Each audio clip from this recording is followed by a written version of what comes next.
Still making noise. Oh, I know why. There we go. Hey, everybody. Welcome to the Virtual Survivor Season 1 finale. Uh, your host and co-host are here. Excited to watch with you all. Really exciting stuff. It's been an insane season. Anna and I watched every second of it as it was unfolding. From the backstabs from Nazario going home to Giancarlo going home to Liam going. Liam got absolutely knifed in the back for no discernible reason. There's been a lot of heartbreak. There's been a lot of friendships, I think, made. I think a lot of people who didn't necessarily know each other before this maybe know each other a little bit now. But lots of lessons have been learned, but it all comes down to this. If you saw last week, you saw that Rue was one of the fan favorites to win the whole thing. Rue went out at the final four. There are 3 left. 2 original. Oh my God, I forgot. Daiquiri and Colada, but which was which? Colada was red. Funny story. I 100% named them the wrong thing, and then I was like, oh God, I'm stuck with this. So, 1 person left from the Colada tribe. That's Robert. 2 people left from the Daiquiri tribe. We have Jacoby and Paul. The twists are not over. You're about to see more twists unfold. And after the show, we're going to know who the winner is, and you're going to stay right here. Like once the episode goes down, we're going to come up and we're going to have 10 of the 12 cast members back for a live reunion special. We're going to ask them questions. We're going to see how they're doing. It's been some time since it's all happened. And I think they all had a decent time, a pretty fun time. So excited to see how that goes. And make sure you check out the poll that I sent out. So I sent it out in the Facebook group. I posted it on my personal Facebook. I'm probably going to post it in the private chat here, or not the private chat, the public chat before we before I start the episode. To vote on who your fan favorite is, not necessarily the person who played the best, not necessarily the person you think should have won, but maybe just the person you enjoyed watching the most, as that will come into play later. We're going to be live. Feel free to post questions. We're going to take your questions in the live chat. And like I said, we're going to have most of the players back here tonight to talk about their experience. But for now, Anna, thoughts on the season? Did you have fun? Maybe don't spoil it because we haven't seen the end yet. No, of course not. Yeah, the season was fun to see. Definitely some things that were like unexpected. People who work together, who collaborate together, who you wouldn't necessarily expect to collaborate and work together, which is really cool to see. Definitely like an experimental season, which was super fun to see and watch unfold. Nick has put his whole heart and soul into this, so I'm very proud of him. Literally a year ago, I was like, I want to do this. And then I messaged a bunch of people and I was like, well, now I'm stuck doing it. So we did it. It was fun. Anna helped me the whole way. She conducted interviews. She hosted challenges. She hosted rooms. She was helping me monitor everything. Tim was an executive producer, but I promised I was actually really glad Tim didn't win because I didn't want people to be like, executive producer, and what? But he got out pretty early. But he was paying for the StreamYard. He was our financier, so to speak. So huge thanks to Tim. Huge thanks to all the cast. But I'm really excited for you guys to see how this one ended. So without further ado, we have your special 1-hour season finale followed by the live reunion. We're going to get that up and going right about now. Previously on Virtual Survivor. These are the 2 tribes. 8 weeks ago, 12 people were brought together to take the gripping social game of Survivor virtual. The Daiquiri tribe started the game dominant, winning back-to-back challenges and forcing Colada to lose 2 members. Cody used this opportunity to take control of the tribe. So we're taking Nazario out. Voting out his biggest opposition in Nazario. Tragedy struck Daiquiri as not 1 but 2 of their members were forced to withdraw from the competition. It's the core, except it's not. Bill had an unfortunate circumstance. Coho, everyone please send him angry messages. When roommates Giancarlo and Liam were randomly drawn to switch tribes. All right, what up, Nice. peeps? We didn't know what he was going to do. The Daiquiri tribe saw their first loss. In a shocking move, they voted out one of their original members, Tim. Come the merge, pre-existing loyalties seemed they were going to remain true. Paul, Liam, and Giancarlo scrambled. I didn't want that to happen, boys. We're outnumbered here. to figure out what to do against the Colada 3 plus Jacoby. So we would like to join back up with you. However, those bonds were never really there. Giancarlo spilled the beans about Paul's hidden immunity item, Paul is annoying. He's the one with a fucking idol. and Jacoby never fully placed his trust in Cody. I have to look like I'm with those four. Leaving Jacoby and Paul in the dark, Cody, Robert, and Amaru took out the person everyone least expected, Liam. With Giancarlo the next and obvious vote, Cody, Robert, and Amaru turned their sights on Paul. And we just all stack on Paul. Against Paul. But they needed Jacoby's help. After the first of many broken promises, Jacoby stuck with his ally from the beginning, Paul, and sent Giancarlo packing. With the end in sight and two idols in play, Robert and Amaru decided it was time to let Cody know that he was never really in charge at all. Cody, it's either you or Jacoby. Instead, the two planned to move forward with Jacoby and take out who they perceived as the biggest threats, Cody and Paul. As Cody fell, Paul had begun a string of immunity wins that would carry him to the final three, forcing Jacoby and Robert to turn on their ally, Amaru. Now, three are left. Jacoby, this kind and charming player, has been the deciding factor in multiple votes. I think this would be pretty spicy. And guess what? It totally is. He's gained loyalties of other players, even having Paul play an immunity idol for him. But beneath that charm, he has been ruthless in his decisions to blindside player after player. Robert, a man with the most self-doubt among all 12 who started. People don't like the mild-mannered people. Robert was voted most likely to win the game. And at this point, no one seems to notice. He has been able to hide in the shadows of the Power Alliance, secretly putting their plans into action and waiting for his moment to rise. Was the shadow cast too big to overcome? Paul, this gym class hero, has won 2 challenges in a row, getting him to the final 3. He's been a likable person to play with. This is technically an open-faced sandwich. What? But an obvious threat. After finding an immunity item, using it to save an ally, and taking his fate into his own hands, Paul stands as one of the most dangerous players in the final 3. 3 players left. Who will be the first virtual survivor?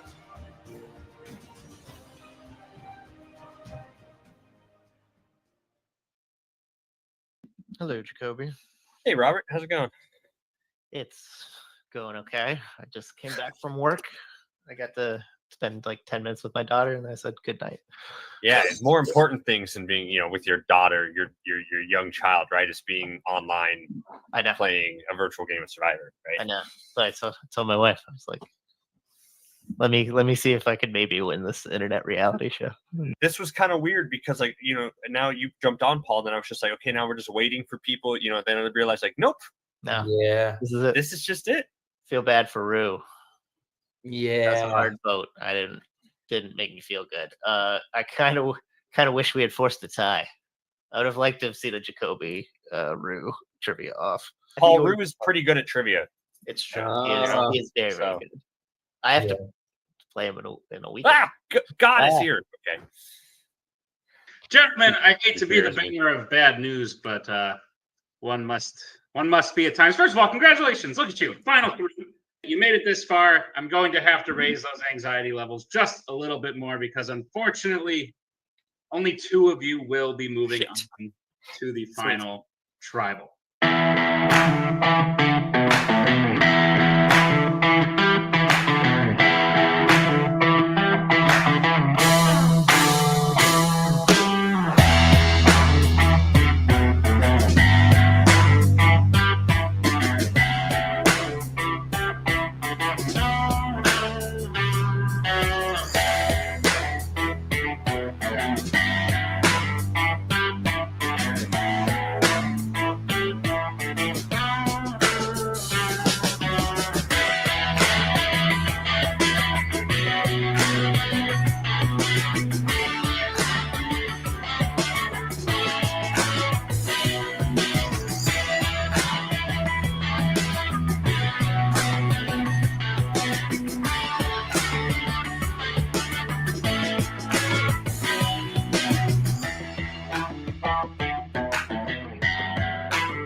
we're going to have one final immunity challenge, the winner of whom will have sole decision power on who they will be taking with them to final tribal council. So if you win this immunity challenge, you are safe. You are in the finals, guaranteed. Lose, your fate will be up to the person who wins immunity. Time to get to the challenge. Gentlemen, we're going to take it back to where it all began. Pit you three again against each other in a trivia challenge. General trivia, 10 questions from general trivia categories. If you get the answer right, you get a point. Person with the most points at the end will be the winner. If someone has such a lead that we don't need to go to the end, we will stop there. And that person will win immunity. So let's get started with question number 1 is going to be in the category of sports. Sweet. Your question is, Internet sensation Yusuf Dikesh took home the silver medal in pistol shooting for what country at the 2024 Olympics? 2, 1, pens down, Jacoby. I said the Czech Republic. Paul. I said Denmark. And Robert. I said Russia. All unfortunately incorrect. We were looking for Turkey. Turkey was the correct answer. As we get to the next question, which will be in the category of entertainment. Question is, name this television show from the synopsis. In 1958, New York City, a young, affluent Jewish-American housewife embarks on a stand-up comedy career. 2, 1, hands down. Paul, we'll go to you. I said Fran. We'll go to Robert. Marvelous Mrs. Maisel. And Jacoby. The Marvelous Mrs. Maisel. The Marvelous Mrs. Maisel is correct. Jacoby and Robert will pull ahead with 1 point. As we get to the next question, which comes in the category of science, which element is represented by the letter K on the periodic table of elements? 2, 1, pens down. We'll go to Robert. Potassium. Jacoby. Potassium. Paul. Potassium. Potassium is correct. Let's get to the next question in the category of history. Which ancient philosopher said the quote, "We can easily forgive a child who is afraid of the dark. The real tragedy of life is when men are afraid of the light." 2, 1, pens down. We'll go to Jacoby. I said Socrates. Paul.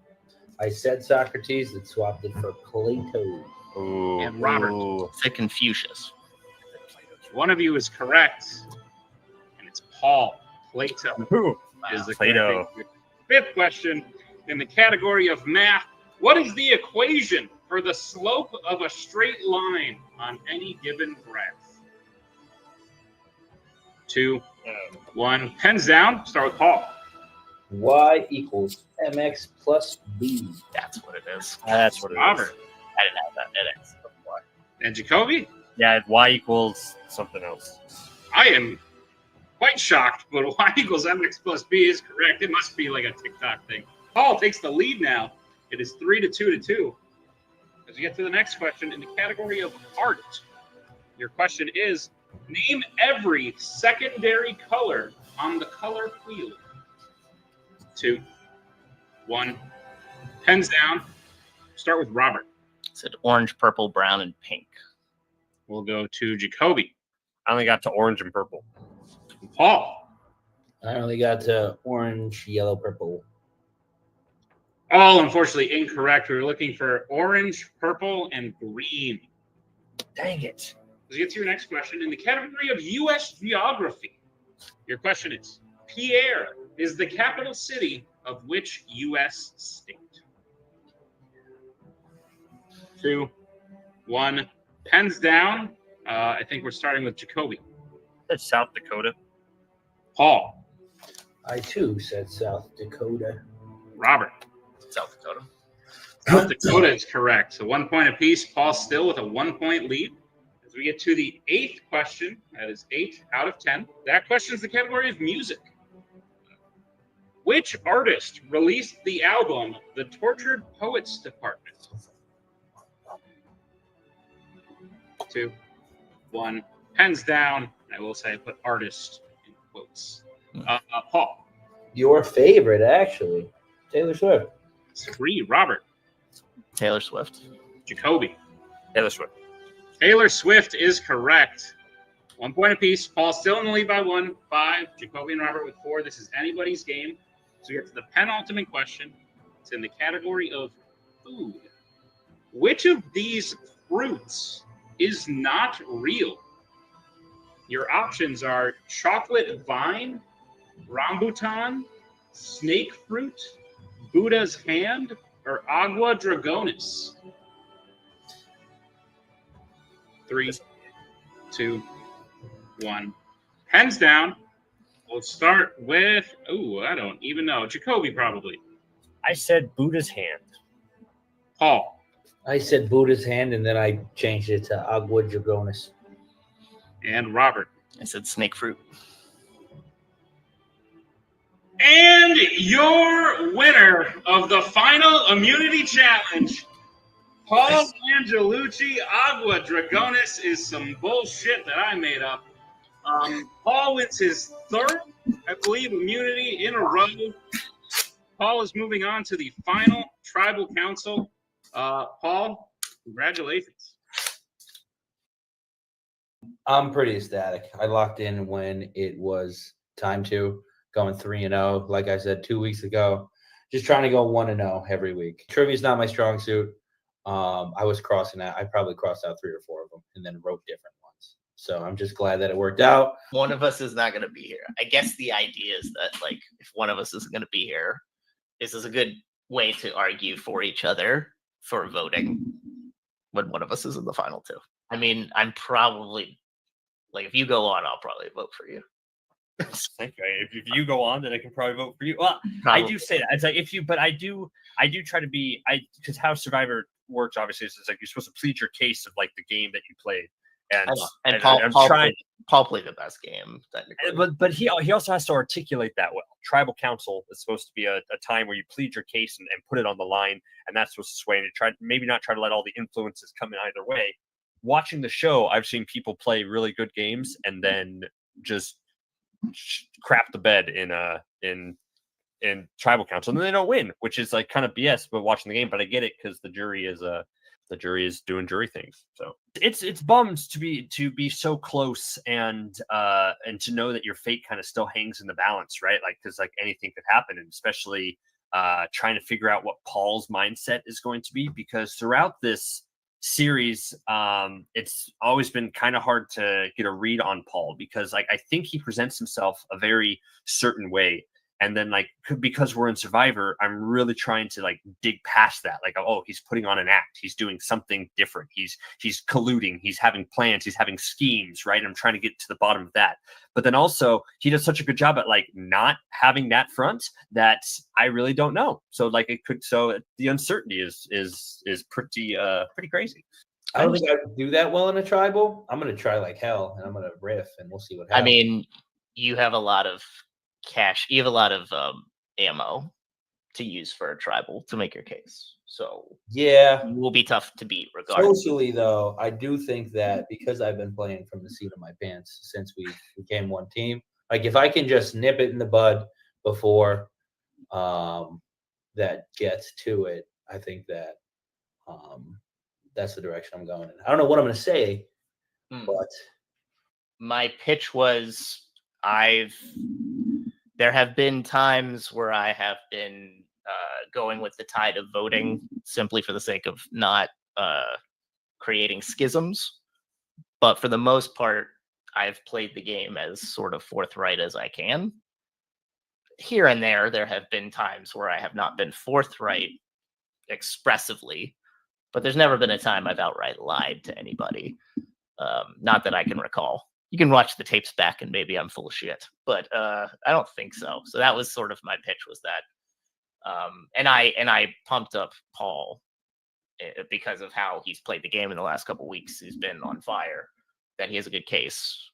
And probably, you know, in terms of how he's dealt with the individuals when we've combined teams, I think he has a better case to make against me necessarily. If I can read Paul for how he's played this game so far, we seem to have formed a friendship, and I think my pitch is going to try to be on that a little bit, because I know I'm at a disadvantage, because I definitely do think if I was Paul, I would want to, like, and I had to choose, like, I would choose Robert. I need to hope that Paul, who has shown a friendship towards me in the past, and we have kind of developed this sort of bond, like we've been mostly truthful with each other, maybe at times, even though I guess I've been a little less truthful than him, but he's, you know, he was very open about saving my butt to get me to the final, and I think we worked together to get here, and maybe he wants to see that through. Hello, Jacoby, how are we? I'm doing good. I'm a little nervous, to be honest with you. I know my Yeah. fate is in your hand, and I'm supposed to. Nick was very adamant. He's like, use this time, go pitch to Paul about why you think Yeah. you should be sitting next to him. Listen, Jacoby, this would be such an easy decision if you didn't say something very specific last week that I would like to inquire on. Okay. So leading up until last week, we were super rock solid, but each time we would make a plan and then go into tribal and you do something different, it chipped away a little bit at our connection. And then last week, we were talking about the week prior, and you were like, "Oh, it was a super easy decision." You know, had Rob gotten immunity though, and it was between you and Rue, it would have been much harder. And that for me kind of struck me by surprise, because I had assumed we had, you know, kind of a bond here. So I'd like to hear your context on that. And now it's at the tribe, with Rue being gone. Yes. I'm trying to remember exactly. Yeah, that's tough, because it would have been, I guess I can't lie to you. I don't want to lie to you and saying, like, I know how strong you are in this game. I know how powerful you are in this game. Like, it's just how much you've done well in this game. So it would have been a lie to say, like, I would definitely have taken you to the end, you know, because do I think I could have beat you over Rue? I don't think I could beat, you know, either one of you, to be honest with you. But that's why it would have been at least a tougher decision, because between Robert, Rue, and you two are the strongest threats. So I was honest about that in terms of who I wanted to be with near the end. But the reason that I think I would hopefully that you bring me along to the end is the same reason why I would have wanted more so against Rue to be there, which is I have been next to you this whole time, right? I've been the person kind of in that shadow, like, of you doing all the great things and winning and going that sort of thing. And when you get to the final sort of match, it's easier to, I think, win against somebody who you can point to and be like, hey, you've been beating them throughout this whole time. I've got a tough decision on my hands, and I don't know where to go.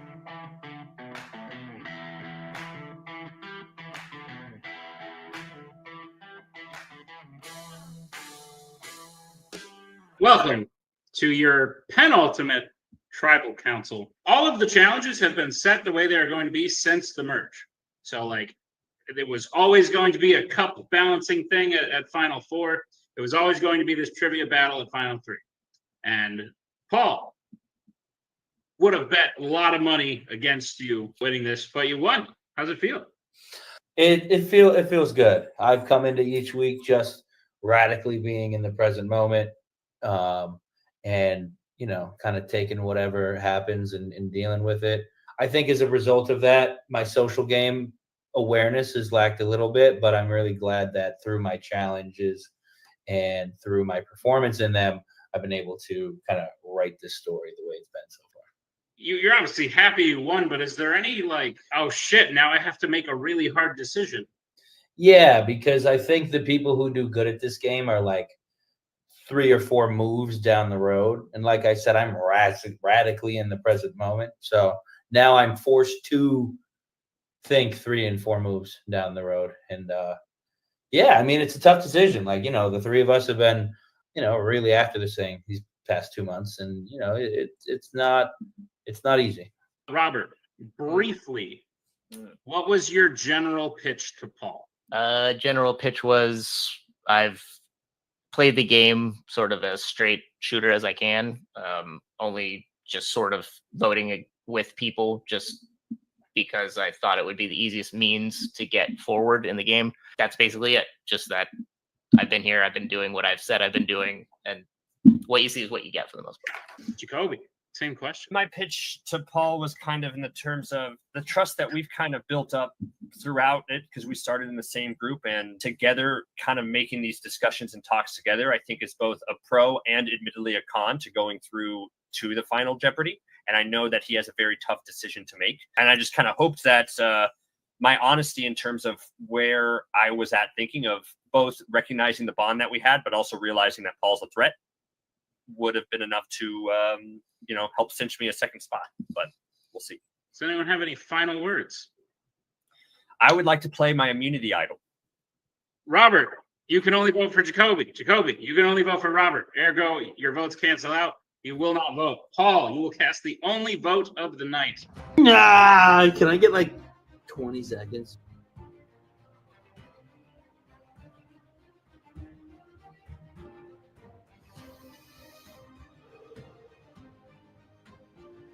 Gentlemen, I have the one vote. This one vote will send the final person home to become the final member of the jury, leaving the other two to go on and fight for the ultimate prize of Virtual Survivor. Without further ado, the name of the person going home and the final member of our jury, Jacoby. That was fun. I'm glad I was able to make it this far. I like both Paul and Robert a lot. I knew Robert before this. I didn't know Paul after this, so I respect that move a lot. I know we were kind of close throughout all this, and I'm very excited to see what happens next and to hear their pitches. But this has been a blast. It was an honor being here, and I'm just glad to make top 3. Hi, Mom.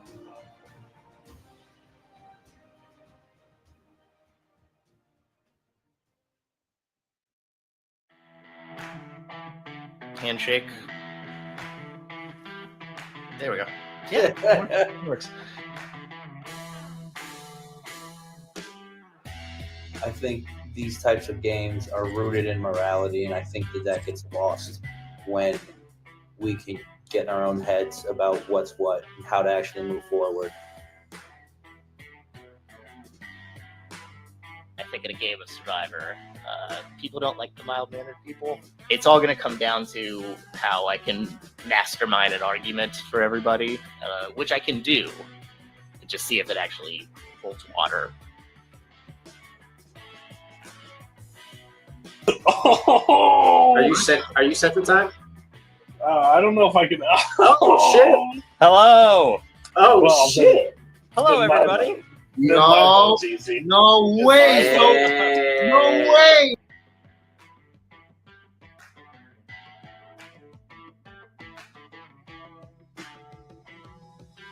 I think I'm going to be most curious about the strategy. I don't want them to give me answers that are like kind of bullshit, right? I'm expecting really good questions to be raised and nothing to be hidden. I want her to be clear and I want her to be transparent with their thoughts and feelings. I want somebody that actually dove in and played the game. Somebody that made the moves that needed to be made, lied, cheated, deceived, did what they had to do to get to the end. I never fault anybody for being a scumbag. A person who played their game, whatever that game was. The thing is, all of those guys played their game. Survivor is such an all-encompassing game that it's not just about the physical challenge or just about the social challenge. It's so all-encompassing. Honestly, right now it could go either way.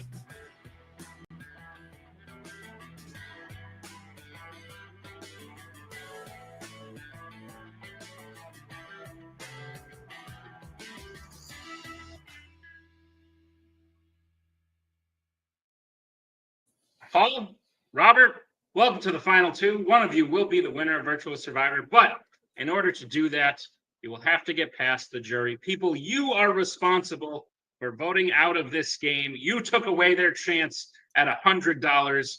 So maybe they're not happy. Maybe they are. Some of them are pretty perennially happy. Others are not. So be prepared for anything. But without further ado, let's bring in the jury. Liam, Giancarlo, Cody, Rue, and voted out mere moments ago, Jacoby. It is your job to convince these people to vote to give you $100. We're going to start with Paul. Please make your opening statement. Gentlemen, it's great seeing you once again. I find myself here in Final Tribal. Very grateful, but very reflective. It was a tough decision I had to make after winning immunity last round between Jacoby, somebody who I had a very strong bond with, and Rob, who really didn't get much time with outside of me just observing his game. And just a little bit of context on that decision. I think that morality is what these games are rooted in, right? What's good and what's bad, what's right and what's wrong. And I think we can often lose ourselves in the moment. So I made the decision that I did just because I think Rob has played a very good game. He was mostly straight shooter. Tried his best in the challenges, and then didn't really ruffle any feathers. Whereas Jacoby, given the circumstances, made some sneaky decisions.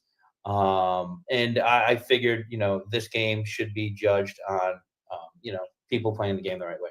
So that's my speech. All right, Robert, 2 minutes. Hello, esteemed members of the jury. It's been a long, winding road. I could quote the poet Robert Frost, but I don't remember anything that he said, so that would be disingenuous. So I'm just going to speak from the heart. I never expected to get here. My goal in this was to meet a bunch of people, hang out with them. Some people I knew, some people I didn't. And just sort of use it as a means to socially interact.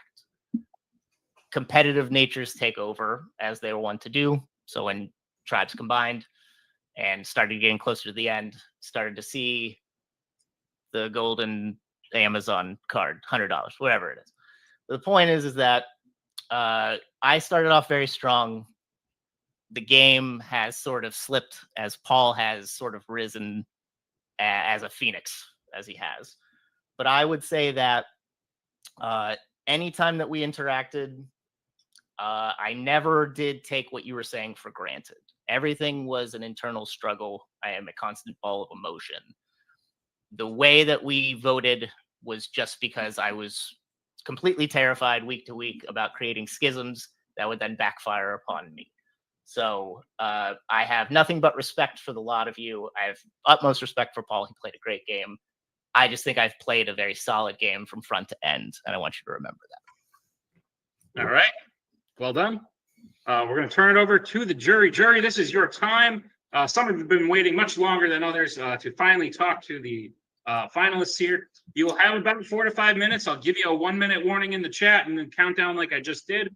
Use it however you would like. You don't even have to ask them a question. If you want to just get on and yell for 4 minutes, that is all up to you. So without further ado, the first person talking to the finalists is going to be John Harlow. Okay. First of all, thank you guys for playing, to all of you, including the jury, and I think everyone played a good game. But I do have to ask 2 questions. Well, 1 question, and it's going to be the same for both of you. And I'm going to start by Rob, and it's, why should I vote for you? Good question, Giancarlo. Very pointed. I think that you should vote for me because I think that I took the best parts of me and imbued them within the game, which was using trivia brains when it was important, except for the last time. Understanding the importance of connecting with a group of people who I thought would be best served and who I very much enjoy, and using that to springboard to the end. And unfortunately, when you get to the end, you have to springboard and sort of hop over people. And it felt terrible about doing it all the time. But when you get to this point in the game, it has to be done. And I think I did that as clearly as I could without winning challenges. So if you put a lot of stock into the winning challenges, I don't have an argument against Paul. But if you have put a lot of stock in how it is that I played socially, I think you can make a case that I did that slightly better than Paul. Okay. And Paul, same question. That's a good one. I think that you should vote for me because, week in, week out, I left it all on the screen. Nick, I'm done. Thank you, Paul. All right. Thank you, Giancarlo. We are going to move to the next person, and it's going to be Liam. What's up, guys? I hope you guys are doing good. Main question is going to be kind of the same for both. I'm going to start with Paul. So the first couple of weeks, right, kind of came a little late to the game, right? What made you really get into it, right? You were on. You seem to be on your game, the last couple of weeks, and after the first couple weeks of doing this, you were like, oh, I forgot about it, blah blah. I would come a bit late. What made you really get on your game? That's a great question. I think it was really that fumbled tribal where we had lost Giancarlo. I think that really made it real for me. And I felt like I was doing it for both of us. So I just kind of locked in the best way I could. Felt really bad about how it went down. And I was like, listen, man, if I can do this for us, then I'm going to try. All right. Thank you. And Rob, you from day one, right? I was on your tribe, right? And you seem like you were just in it, right? Was that your plan, like the entire time, to really just be in it as far as you could? What kept you going?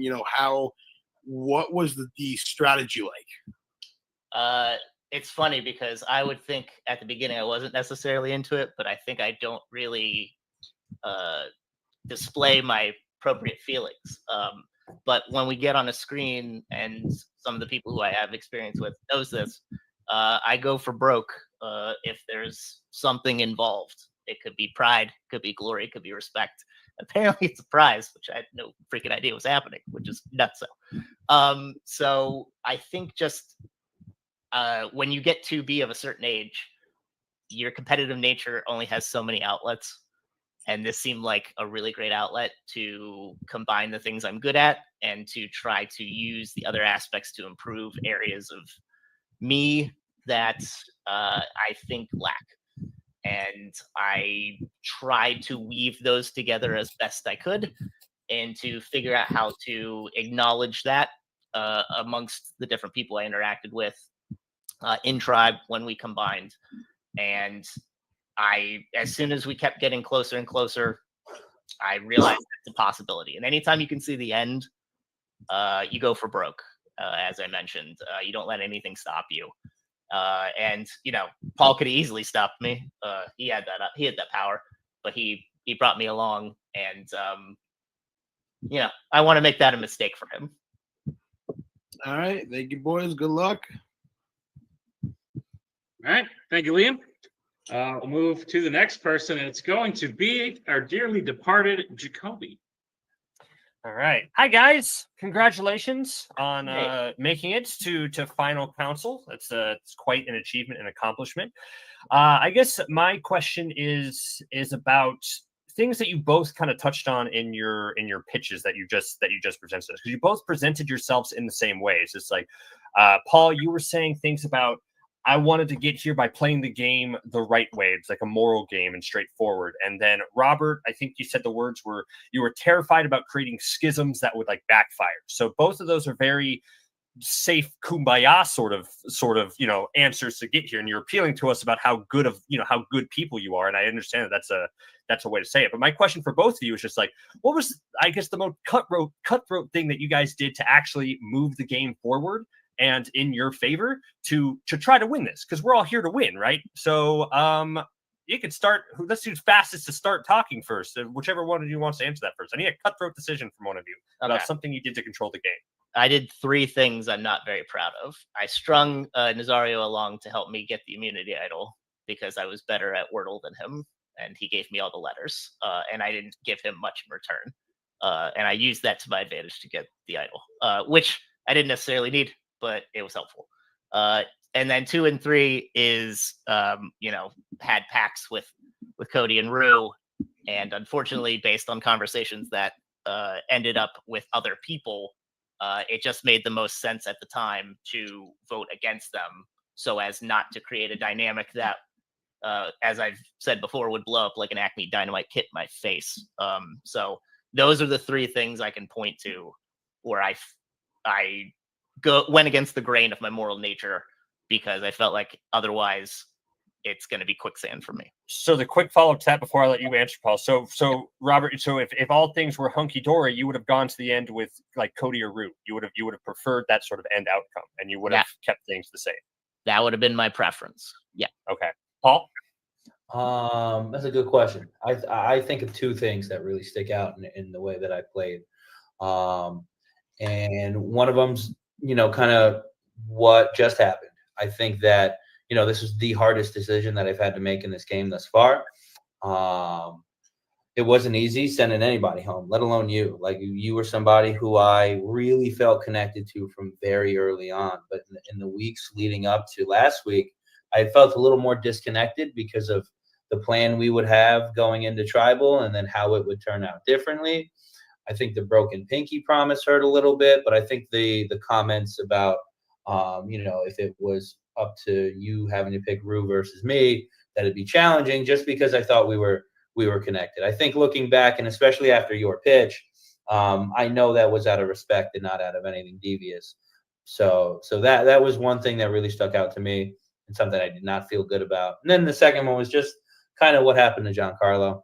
As I reflect on that Tribal, it was just so fast, and I really didn't have a space to connect with everybody the way that I wanted to. And really, it was one of those things where 10 minutes after I left the StreamYard, it really dawned on me what had just happened and my role in it. So I'm not really proud of those decisions. I know that, they led to me getting here. But, as I look back in reflection on my game, those are not 2 moments that, I point fondly to. Okay, because both of you are still the same sort of like, it hurts that we've gotten this far. So just, for my vote, I don't care that, you be cutthroat. You played to win this game, right? So, like, that's good. So, never feel bad about either of you about why you got here today. And don't be afraid. That's not going to sway my vote. Flattery, and everything. Like, I like in any of the other answers that are going to continue on here, what you say to everybody else. Gameplay and decisions is what's going to ultimately sway me, because that's what we're here for. Even though I'm friends, with both of you now. So I'm just saying that's what's going to sway it as you continue on with any of the other questions. All right. Thank you, Jacoby. Let's get to the moments, at least 4, I imagine, of us have been waiting for. Cody, you're up. Okay, so I knew I wasn't winning this show from the get-go. Enough people knew that I'm a scumbag and I will literally carve everybody under the bus. That time when Jacoby voted against us and I went into that thing, I thought, this is a slam dunk. This is the easiest decision ever. Then Rue and Robert said, not so fast, buddy. You're going home tonight. So, Robert, I just had a thing. You wanted to go with the end of me, but you really presented 0 options at that end to actually get to the end. So why lie and say you wanted that scenario when we didn't even explore that scenario? I did want that scenario, Cody. It just felt like there was no true path to do so. And anything that I would do to get us to try to get to that point would fail, and I would fail with you. And I didn't want to fail. I wanted to succeed. So, yeah, I didn't feel great not considering your offers.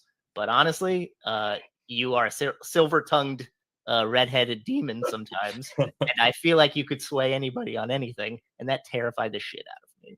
So, yeah, I took a shot when I thought I had a shot. I respect that answer. Second, Paul, I was going in here voting for the scumbag to win because I respect scumbag plays. Okay. But then you sit over there and you paint this bullshit lies about Giancarlo. It hurts me. I reflected on it. You celebrated stabbing him in the back. You were excited to stab him in the back. You just cared if it was between you or him. You wanted to be able to plant the knife in his back. So two things. One, you're lying to everybody, which I expect a liar, but I don't expect somebody to just paint a bullshit story, just try to get Giancarlo's vote, because trying to gain his vote, you're losing mine. I have another question. You really did nothing in this game. You did zero in this game. You had a beautiful man from Las Vegas with puppeting your ass along this entire game, and you won a trivia at the end to cut him. You didn't feel bad about cutting him. You had no desire to bring him to the end because you knew if you brought Jacoby, the person that orchestrated every one of your big moves in this game, you would have lost. So with that being said, what do you actually credit as your own moves besides looking shocked on camera when the votes actually came out because Jacoby was able to pull the strings? And tell me, if you want my vote, that a steak cannot be a salad at all, and tell me that you felt good stabbing Giancarlo in the back like you did to us. If you want my vote, you will have to say that. If not, Robert, congratulations. Okay, I think I got 45 seconds, so I'm gonna get to it. I challenged the notion I didn't bring anything because I think I won 4 or 5 solo challenges, let alone. Okay, shut up about that. Shut up about that. I don't care about that. You can balance a cup and go get a fork faster than anybody. Those are stupid challenges. Nick knows it. I want to know what you did in the game. Okay. So yeah, it did feel a little good to stab Giancarlo in the back. The plan was to stab you in the back for me to use my immunity on Giancarlo, for all of everybody's votes to go to him, and then our 2 votes go to you. You happen to win immunity the only time that you did, the right week. So that's why I speak to the fact that it was rushed, because that was not the plan. The plan was to get you to go home a little early. Steaks are not salads by themselves, but if you present the plate with anything else, like a potato or a Brussels sprout, then it is technically a salad. Giancarlo, give me a nod if you agree. And I know you agree. I don't want to hear it. And yeah, no, at the end of the day, I did what I had to do. I think this past decision forced me to reflect, because I was not playing long game up until really like 2 weeks ago. All right. Thank you, Cody, which means I could spin the wheel, but we know who's going to land on. Rue, take us home. Bobby C, why'd you vote for me last week, man? It's the hardest thing I ever had to do. And honestly, I probably should have given you an immunity before. And it tears me up inside because I wanted to bring you to the end. And I realized the folly of this when we came into today, recognizing that there would only be 2 of us. I did not know there would only be 2 of us going. Had I done that, I probably would have created the schism and let trivia decide. And then we could have let trivia decide again. And who knows what happened. I did that because, again, tides, oceans rise, tides fall. And it just made the most sense logically so that I could move on into the next week. It's nothing more complex than that. Had tides been shifted where it seemed like Paul would vote for Jacoby, I would have voted for Jacoby, let's be honest. But nope, people were concerned about how it is that you had presented things the previous week, and thus you created the target on your back. And unfortunately, none of us won the challenge. Paul did, and thus hard decisions had to be made. I didn't take it lightly. I thought about putting a vote on myself if that was available, but that seemed really stupid, and I didn't want to be stupid. I wanted to be smart, and that seemed like all right. Well, I've known you for a while. The very much being in the middle, you do that very, very well. You didn't like get at many challenges, but you also didn't piss people off. And I know in your trivia realm, you play the very self-deprecating well. Is this a purposeful thing you had to like the experience you've had doing that, keeping yourself there the whole time? No, that wasn't a plan. This is just my normal mode. I don't put on airs to be self-deprecating to make it seem to be self-deprecating. I am because I'm an inner ball of chaos and emotion, and it comes out at the worst times. And it might be coming out now. Who knows? But no, I'm not. This isn't a put on. This is just how I am. I don't like to cause waves. I don't like to do it. I have to ride waves, and that's what I do. A lot of metaphors there. Lots of them. Yeah. Paul, last week you had this big Jacoby is my guy. Like, I'm bringing them along. And as Cody very eloquently put it, that change, and you were talking about morality. How long did you rehearse that bullshit?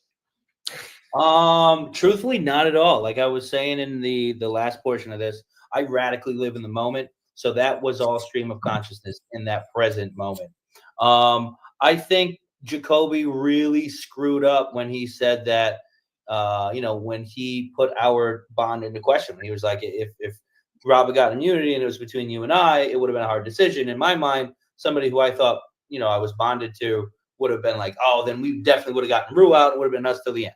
So that, coupled with a broken pinky promise and a couple of shaky tribals, that really disconnected Jacoby and I. And then, being candid, I think Jacoby would have whooped my ass in the tribal.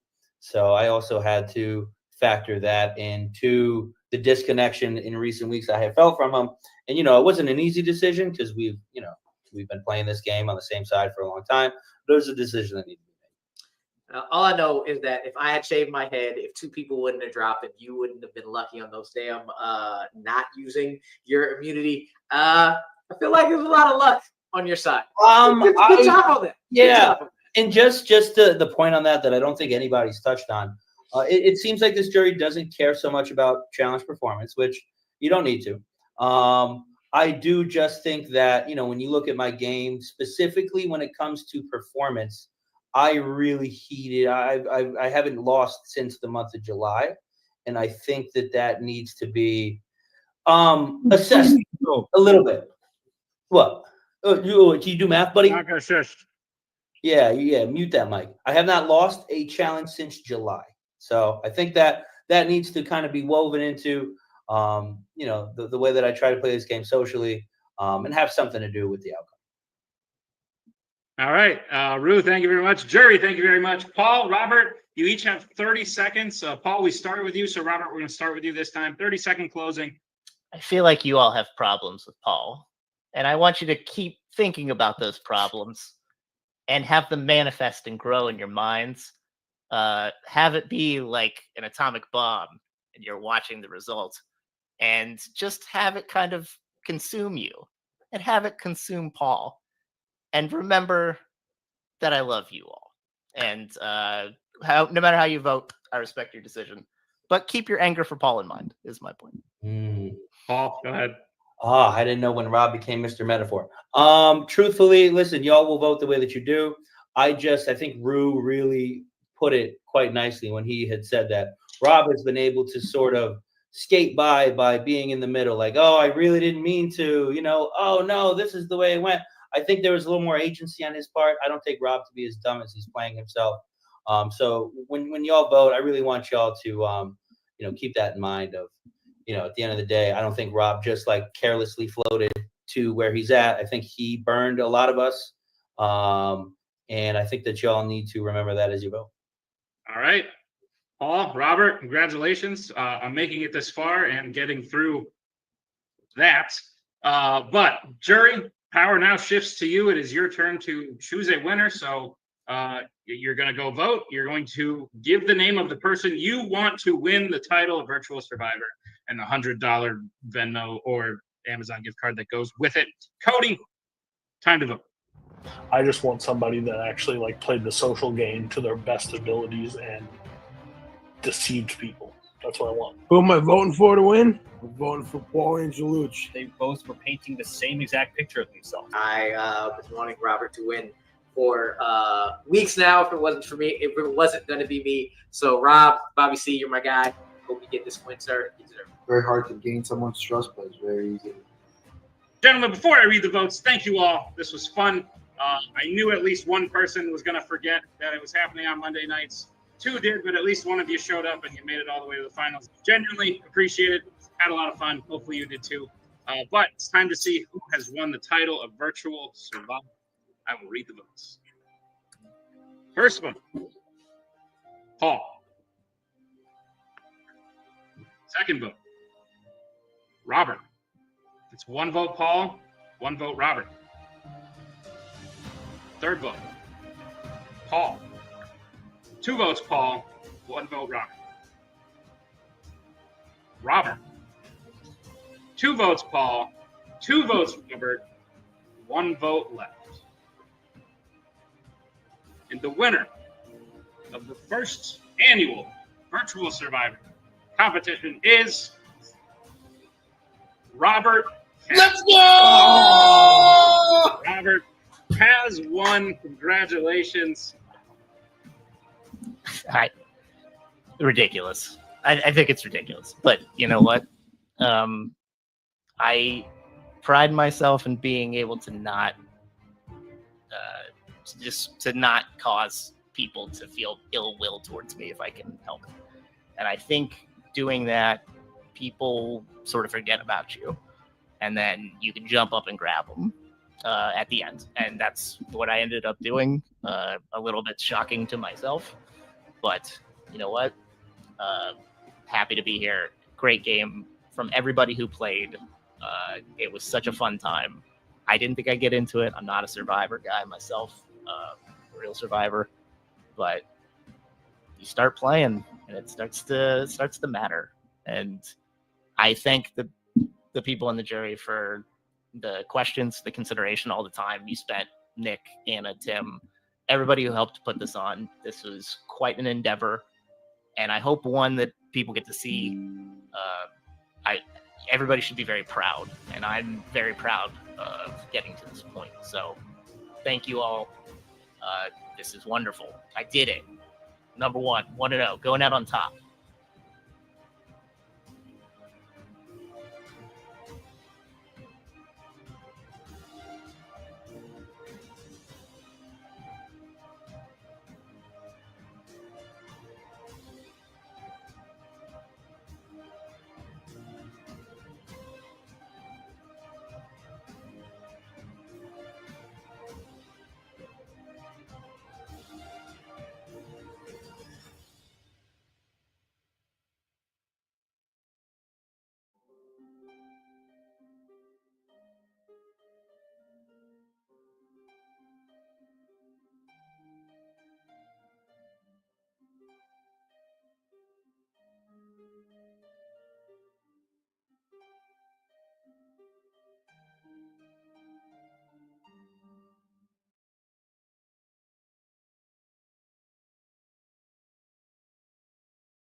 Ah, my mic was muted.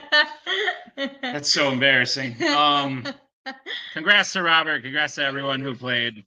That was great. Great finish. We have most of the players. We have 10 of the players. If you quit, you don't get invited back, and one elected not to come. 10. So we have them all backstage. We're going to bring them in one at a time. Reminder, much time has passed since the shooting of this. It's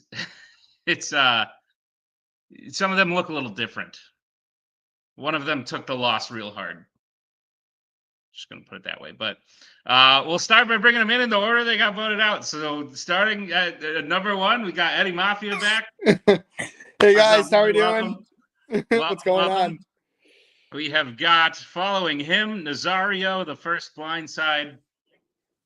Following him, we had Bill, who had to step out for other reasons than quitting. If this is Survivor, Bill got medevaced, so like he's welcome back in the future. But so after Bill was Tim, huge blindside in Tim. He probably stepped away. Oh, he's back. I had to pee so bad, and then I'm here. Great timing. A little more information than we needed, buddy. Okay. Following the merge, we had 2 blindsides back to back. Luckily, they live together, so Liam and Giancarlo are here. No, so far away. Giancarlo is shaved. He looks very different. Following that, we had Rue going out at the final four. Rue is back. And then your final three for Virtual Survivor Season 1, the final member of the jury, Jacoby Bancroft. Hello. Paul's here. Not sure how he has Wi-Fi, but Paul's here. What? He's grown out his hair. I guess that he's really not handling it well. That's insane. And of course, your winner Oh my god. of Season 1. Everyone, please welcome me in welcoming Robert Kastner. Is this a Winner. white or black Congratulations. top hat occasion? Top hat. Yeah, sure. That is a neither, sir. Neither. Oh, okay. Well, they're here when I want to be fancy. Unless you're pulling rabbits out, no. Everyone's here. We have questions for all of you. If you guys are in the live chat right now, drop your questions. We'll see if we can. Tim, maybe you want to star them as they come in. Great. Executive producer Tim Bracala. Put it out third. Shout out to EP10. So let's start with our winner, Robert. You played a very under the radar kind of game. People like Cody, people like Paul, even Rue and Jacoby at times were Giancarlo for sure. Were very out there, very much like I'm here. They couldn't really hide anywhere. You found a way to hide while still pulling off the blind sides of your alliance. Like you lulled Nazario, no offense. You lulled Nazario into a sense of comfort. You lulled Giancarlo into a sense of comfort, and he wound up voting himself out, essentially. And then at the very end, you voted out who was probably your biggest competition in Rue. So overall, I think your game will go down as very understated. I think other people played much flashier games. But I think it's one of the more solid games that we will see as this show continues. How are you feeling about the win these many months later? By the way, Anna is sending you your $100 as we speak, so congratulations on that. But Robert, what's life been like? Are people recognizing you on the street? What's going on? Yeah, so much recognition. You have no idea. I can't go into Kroger's, into the egg aisle, spend $6 eggs anymore. I have to have people do that for me now. That's terrible. But that's all your fault, Nick. I don't know what to say. Yeah, it sucks that the prize money will get you like 2 Instacart people to go to Kroger's for you. But yeah. That being said, Robert, what did you take away from this? Did you learn anything about yourself in this game? Because at the beginning, you were maybe the only person. I told you this separately, but everyone who said on camera that they didn't have a shot behind the scenes was secretly like, yeah, but I'm going to win. So like even Cody, who was like, I knew I was never going to win. When he would come into confessional, he'd be like, yeah, I have to tell them that so they keep me along and then I'm going to win. Everyone else thought they had a chance. You were the only one who genuinely was like, I don't think I'm going to make it. Maybe Nazario too. Nazario was like, maybe I can make Final Four. But by the end of it, have you learned anything about yourself? I learned that for people who know me and people who don't, they just consider this to be someone to give charity to. And rightfully so. I mean, I think I'm the best charity case you could ever have. But I can parlay that into something that's useful. And I did it here, and it was great. I want to thank everybody who didn't vote for me leading up to the point where I needed votes. And then thank you for, making me the first winner. Like I can't get to, that's not taken away from me. There'll always be in the annals of history, exactly, that I was the winner. Like I did it, and it aired, and people know this, and that's it. Cool. Will be 100%. No, and Robert, I will say just to cap this off. Anna and I were watching as the episodes went on, but we couldn't be in every room at once. We couldn't listen into every room at once, so we didn't know exactly what was happening. And I think Anna and I missed a lot of your biggest moves as the game was happening. Because by the end, we were kind of like, oh man, like this is a runaway for Paul, it's a runaway for Jacoby, it's a runaway for Rue, whoever makes it to the end. And then as I was editing, I was like, oh shit, Robert did that. I was like, oh my God, Robert literally turned on Cody to his face and somehow came out of it okay. So even us who were watching the whole thing missed a lot of the big things you did, which overall I think just contributes to you being a great winner. So congratulations once again. Paul, how you doing, bud?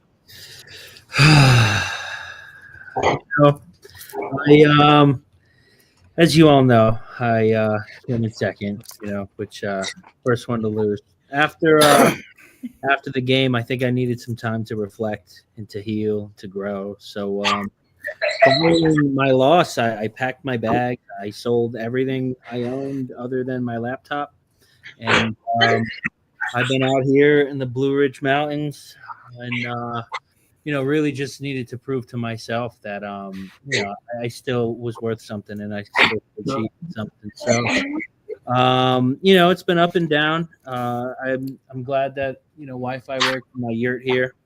I got the fire going, and really, if anything, this experience just really humbled me as an individual, and I hope to take what I've learned in this solitude and just move forward in a more authentic way. Paul, I'm glad you've learned that about yourself. True or false? The penultimate episode at the final four, even at the final three, possibly, you didn't know ultimately how the game was won. True or false? This is true. I watched Survivor as a child with my family. Back when I had access to a television, and that was before the concussions and before adulthood. So I really I knew there was the show that people went outside and did stuff at.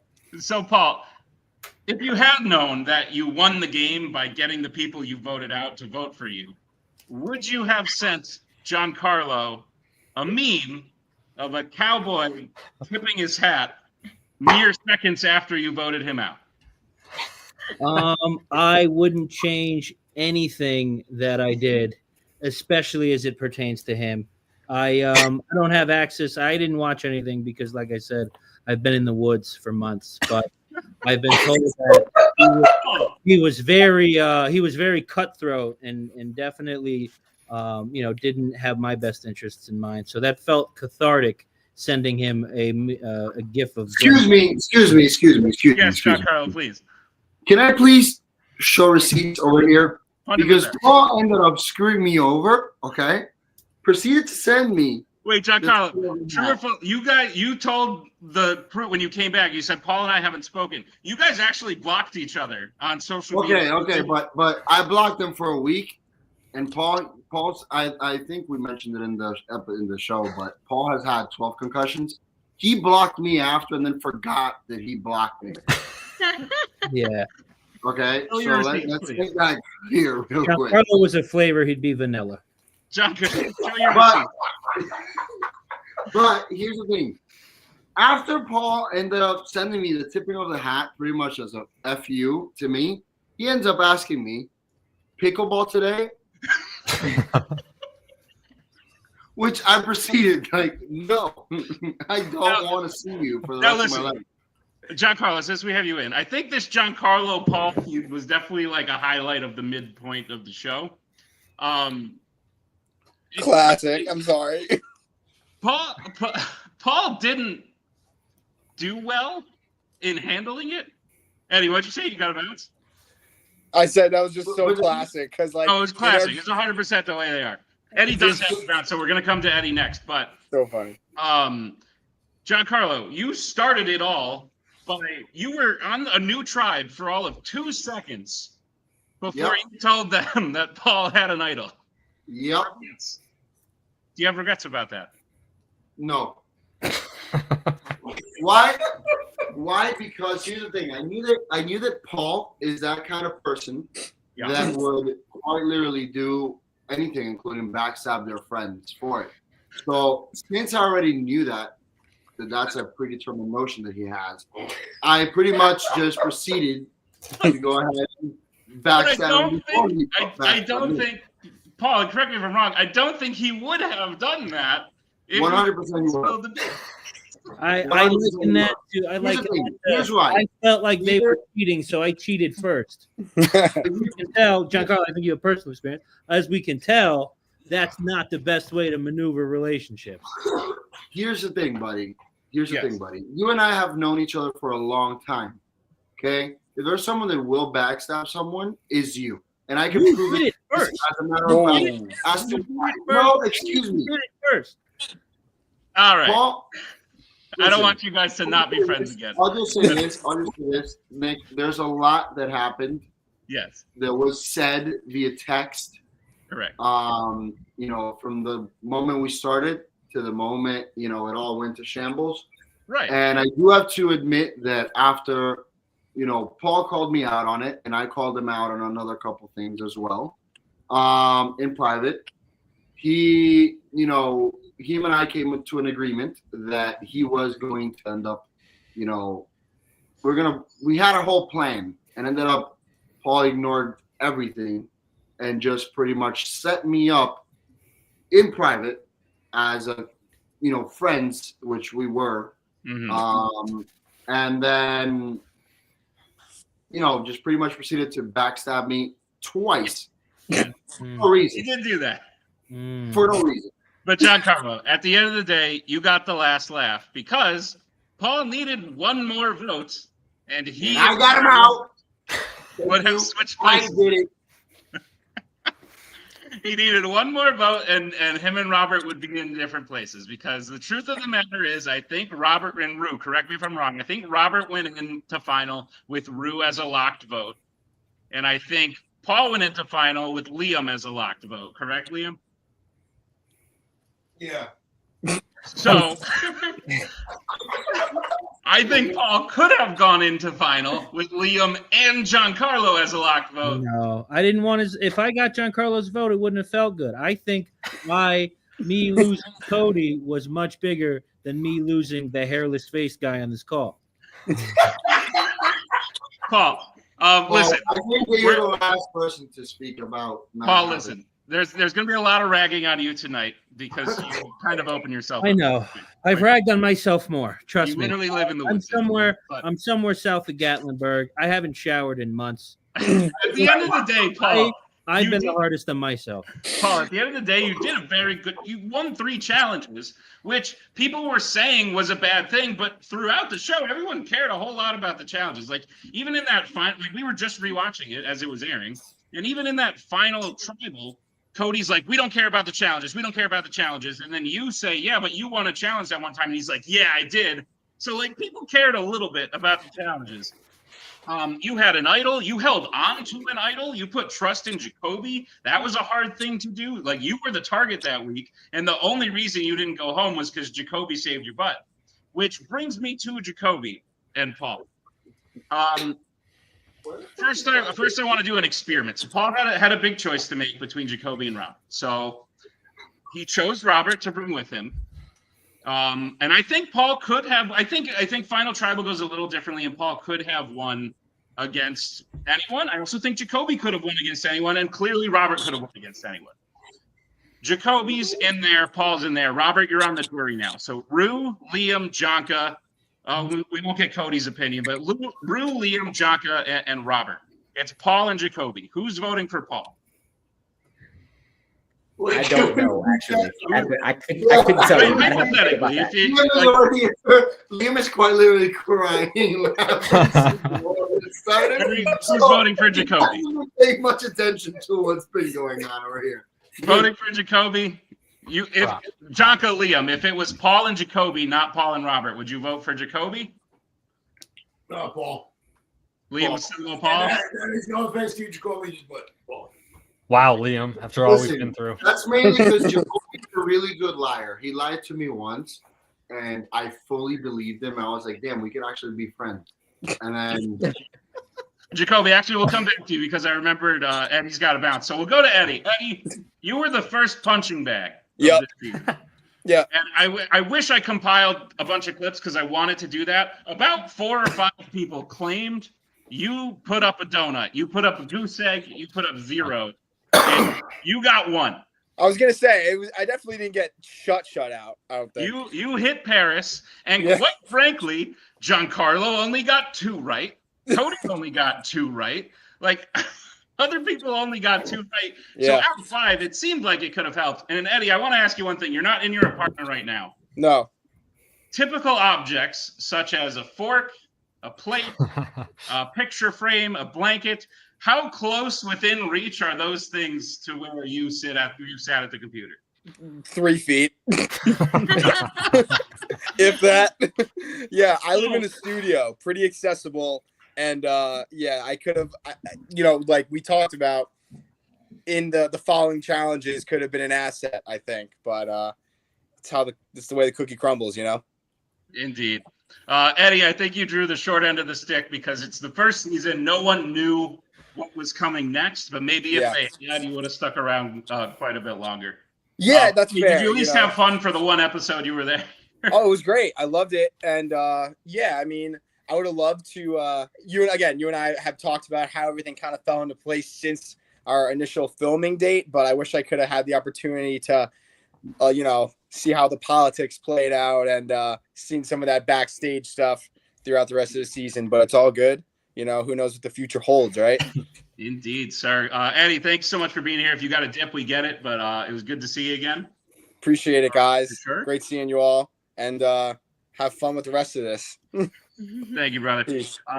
So with that, let's transition back to Jacoby because that's not how I thought this layout was going to look after he left, but I guess here we are. Back to Jacoby. Jacoby, I think raise your hand if you have seen Survivor before, or you know how the show works, or before you played this. Tim, no. Bill, no. Only thing I know about it is from your incessant talking about it. Paul definitely. The only thing I know about it is the one person from Big Brother and the Traders was on it, and her name is Sari. Sari. We love Sari. And the person I hate most in MTV is The Challenge was on it too. So his name was Jay, and we watch every other show. Yeah, I do. Yeah. So, Liam, Jonka, you guys so you had seen Survivor. Did you have a general how strategy worked? How deep of a Survivor do you guys know?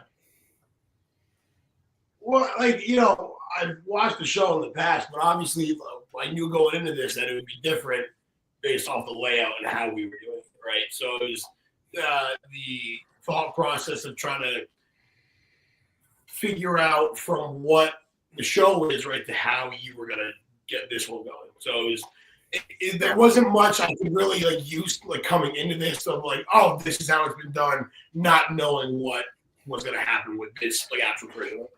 Fair, and I think I agree. And so for me, I was just gonna say that for me, honestly, I've watched it a decent amount of time, and leading up to it, I was also doing a lot of studying, but. It is a different layout, and you would kind of expect to kind of mimic what they do on the show here, and it doesn't really translate. So it's a little bit different, which presents these new challenges. So I think it was actually pretty cool. I think Jacoby would disagree. Correct me if I'm wrong, Jacoby, because Jacoby played the game that would have won Modern Survivor right now.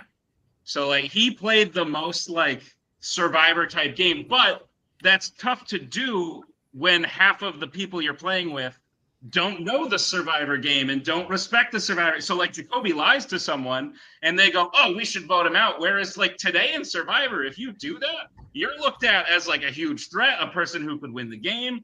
And I think Jacoby did that, quite frankly, the best of anyone on the cast. Jacoby, would you agree? How close did it feel?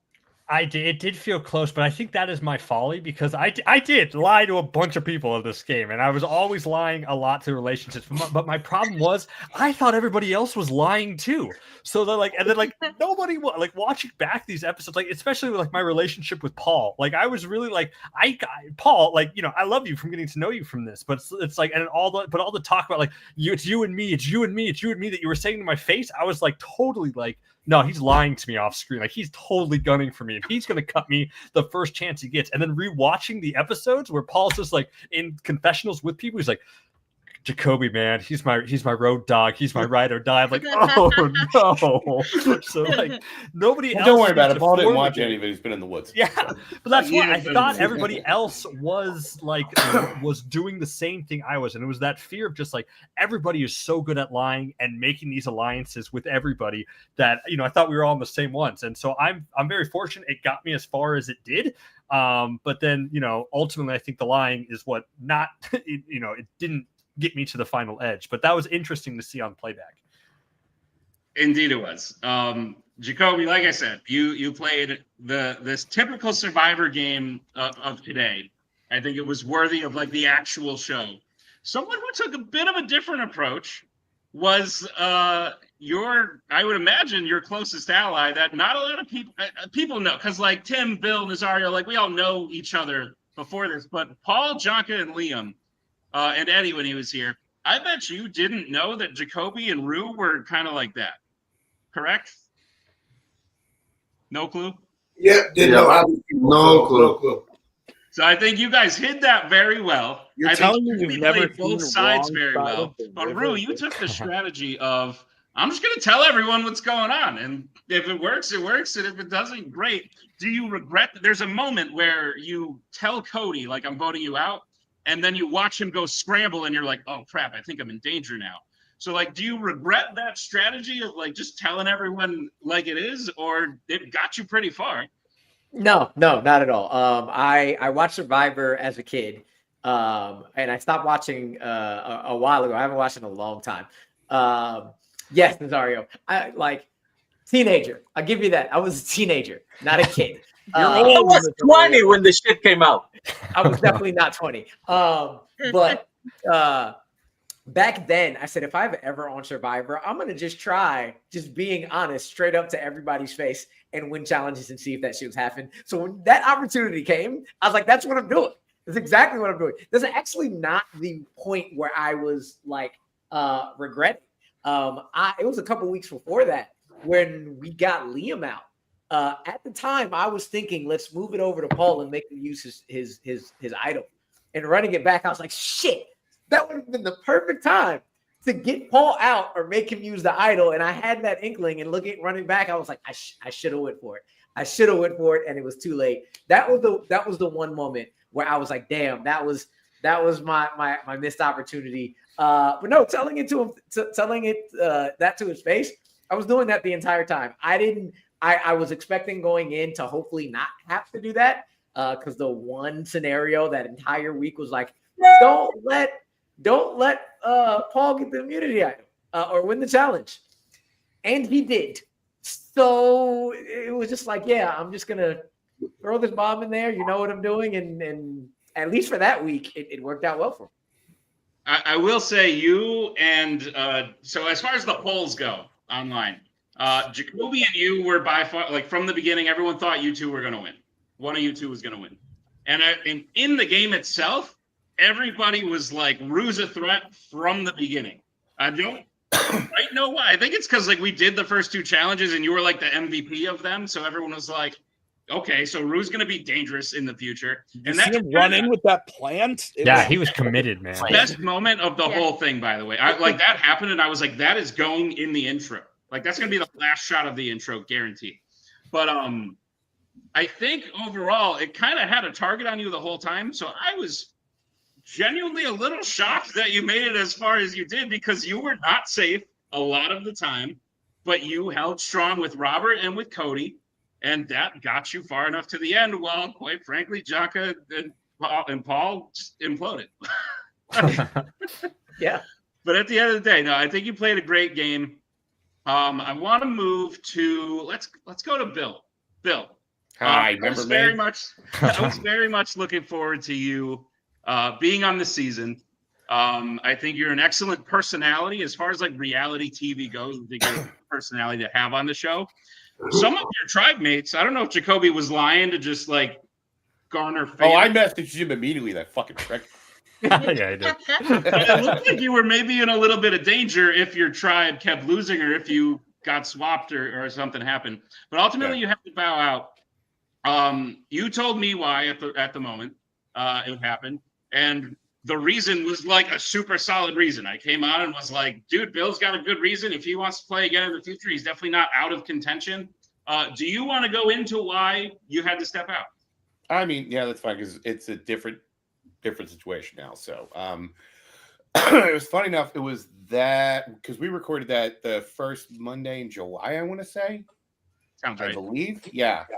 And I had work the next morning, and then I was going to have like a big long weekend after that. And that night, my fiance is like, my stomach hurts. I'm laying down. I'm like, all right. So I wake up in the morning, and because I was working remote, and I'm getting started, and she is just in pure agony, like in a ball in the bed. And I'm like, you are not okay. And it took me 2 or 3 hours to convince her. I'm like, get up. I'm taking you to the hospital. She's like, all right, I'll go. And I had to almost carry her to the car. Like, she just couldn't even move. So I was like, all right, something's for real wrong here. So luckily, there's only a hospital like 10 minutes from where we live. So I get there. I had to get a wheelchair. She couldn't even walk. Like, she was just in so much pain. So we wheel her in. They do some, they scope her out. They do some x-rays or whatever. And they tell us that, like, her colon was perforated. And it kind of burst a little, so they needed to operate like emergency immediately. So I was like, okay. And we were there for hours and hours, hearing nothing. The doctor comes back and says, yep, it was really badly perforated, and she had sepsis. So, and they said she had a 30% survival rate at that point. And if we didn't get her when we got her to the hospital, she would have been dead. So thank God I finally convinced her to go. So they had to remove a big chunk of her colon, and they had to fit her with a colostomy bag. The worst part of this was because she had the sepsis, they couldn't sew her up. So she had a big 2-inch wide by 8-inch gash on her stomach that we had to pack for 2 months straight. So because they just couldn't sew it up because all the sepsis had to get out. So she was pretty much invalid. I think it was 2 months before we can get her even like up to using a walker. So like my whole summer was just a mess. I'm all right now. So luckily, everything healed. She's doing okay. So we're gonna get to the end of the story. You're all gonna feel a lot better. Trust me. So I mean, she had to get used to having a front butt, which was what I called it, just to kind of make her laugh a little. So because it was funny. It was one time we were out in public. We went to like a Christmas bazaar, and like we're walking around with some friends, and she just went, "Oh." I'm like, "Are you pooping?" She went, "Yeah." I'm like, "That is the only plus from this, right?" She's like, "Absolutely, yes." Like, I don't have to immediately find a toilet. I have my own. So anyway, so sometime in like November. Also, the slighted, unfortunate, but also fortunate plus side is she hit her deductible with 1 week stay in the hospital. And that was July. We went in first week of July, and her fiscal year started in June. So she has had no deductible for anything for months. So she's like, I am seeing every freaking doctor. It is medical Christmas. So she just went hog wild. So we meet with our new surgeon back in November, and he's like, all right, everything looks good. We should be able to schedule a reversal. I don't know what you want to do, what your deductible looks like. She's like, it's already gone. It's like, oh, well, then wait till after the new year. So we went in second week in January. They took a look at everything, and that surgery went better than they even expected, is what they told us. So he tried to go in non-invasively, but he was like, that unfortunately wasn't an option. But since they did, because she was left with that giant scar from the first one, well, that's now gone because they had to go in. So they were able to actually like close that up. And they were able to reattach everything, get rid of the bag, and there was enough of her colon left. She will have no long-term effect. She's going to be pretty much normal. So Wow. That's awesome. That has been the last couple months of my life. So listen, this show was fun, and it's very fun, and it's so fun that we're going to keep doing it. But like shit like that reminds us all that there's like a lot more important things. So Paul. So I couldn't fuck around. Thank God. I see I dodged a bullet with that whole fucking memory challenge. So that looked like a pain in the dick.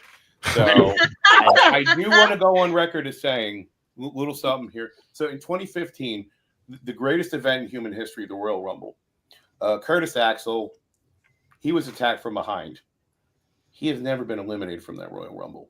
I have technically never been voted out or eliminated from this competition.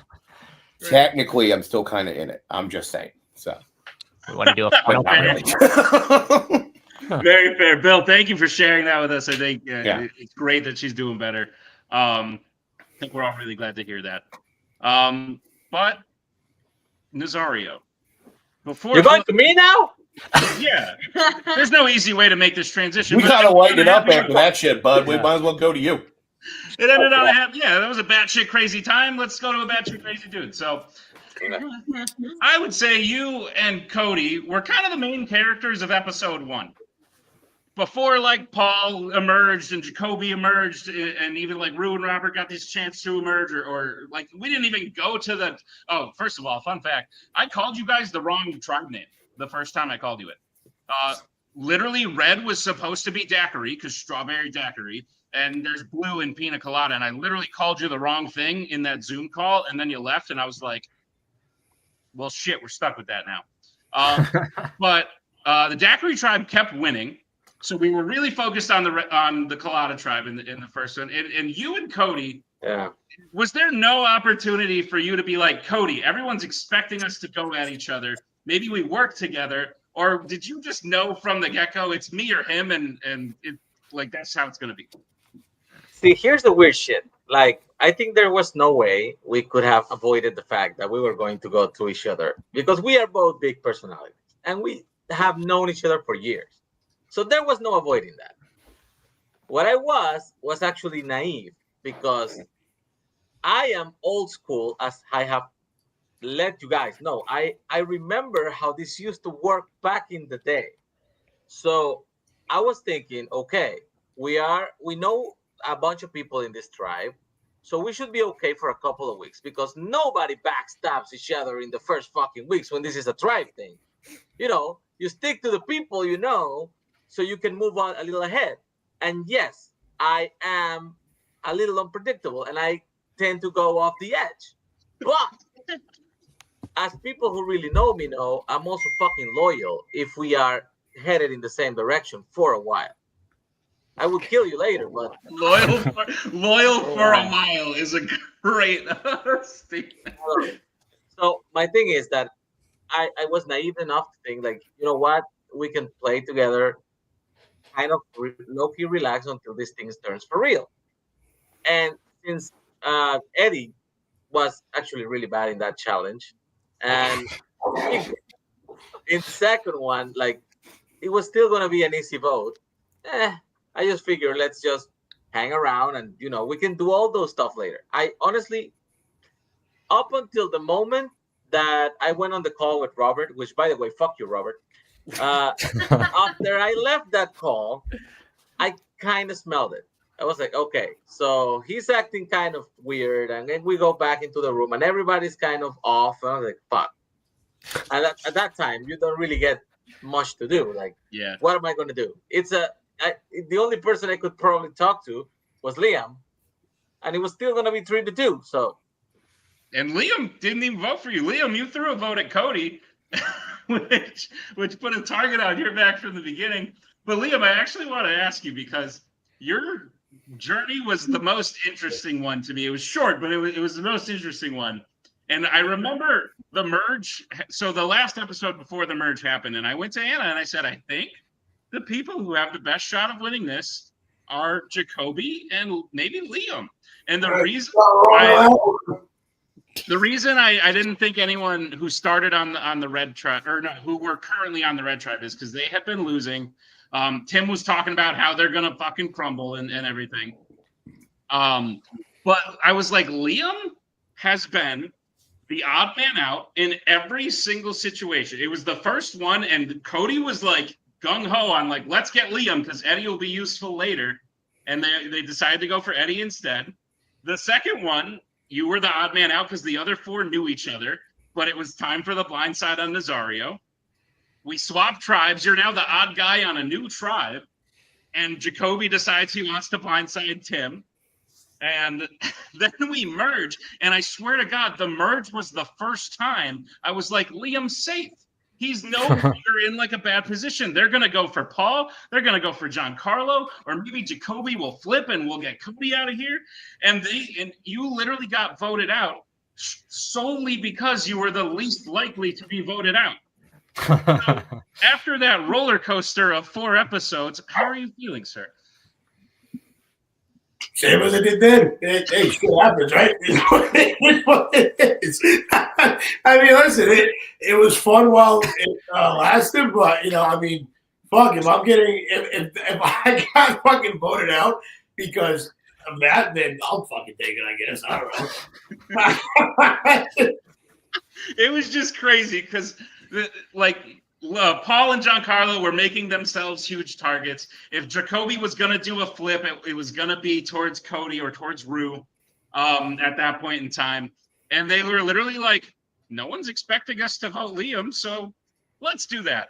And I was like, holy, come on. Yeah, well, that was the thing, right? Like throughout that entire, once that the full merger happened, right? And then all these side groups were like, oh, we should get this person, we should get that person. Blah blah blah. I'm just sitting there like, I don't give a fuck. Like, you vote for who you want to. I don't know anything about these guys to just start going gung ho for them, right? So that's probably what fucking did it. But it's just what it is. That's the vote that happened in like kind of the last second, if I remember correctly, right? Because it's like it was like we left beforehand, and I think the vote was Giancarlo. Because then Paul and I went to a room and we're talking, and we're just like, yeah, it's Giancarlo. I think it's Giancarlo. And then because we go immediately to tribal, and then 4 people vote Liam, and it's like it just changed while we were gone. And that tribal is maybe my favorite tribal because you just watch when Liam's like second vote gets read. Jacoby and Paul are just like, wait, what? And then Liam gets voted out, and Paul's like, you gotta be shitting me. So that was one of my favorites. But Liam, I think you did a great job literally avoiding death at every corner until you got to the top of the world, which is kind of a theme in Survivor. Once you feel the most comfortable is usually when you're the most at risk. Yeah, but that's also the story of my life, brother. As is evidence for the one person we haven't talked to yet, one Timothy Bracala. Tim. Yes, sir. Did you want to get voted out? Yes or no? No. I said I did. In my heart of hearts, I didn't. We to plug another show we're doing. We talk about this a lot with Robert and with Jacoby in upcoming episodes of Round 4. But yeah, no, going into it, I was like, I'm doing this for Nick. This is gonna be whatever. And then I was like, oh, we're winning. This is fun. So, but also I have Maggie in my ear going, why aren't you available on Monday nights anymore? What the hell? And so I was kind of like, yeah, if I get voted out, whatever. But actually, I would like to win. I think the whole thing about the thing about it was that, like, I just didn't think it was going to happen. Like, even though I was saying it, Jacoby and Paul, this is what cemented. This is when I started saying, oh, Jacoby and Paul are in this for the long haul. They lied to your face, and you did not see through even a little bit.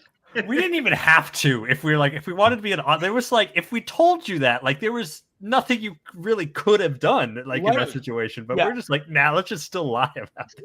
Like Jacoby was saying earlier about how he thought everyone else was lying.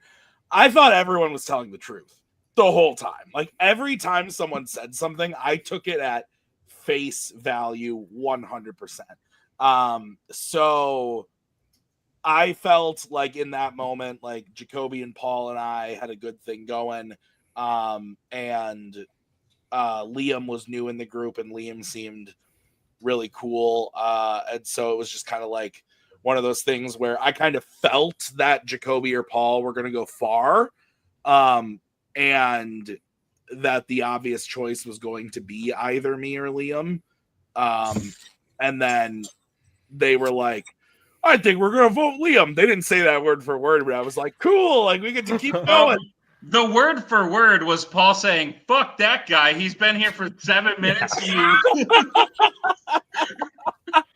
That's fair. Yeah, no, it was definitely like one of those, like, I don't know. I like I said, I thought that I took everything that everyone said at face value, and maybe that was my mistake.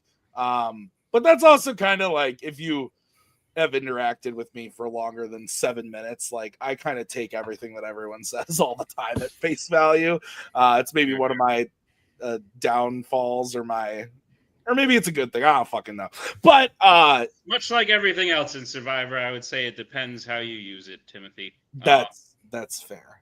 Thanks for that EP credit, by the way.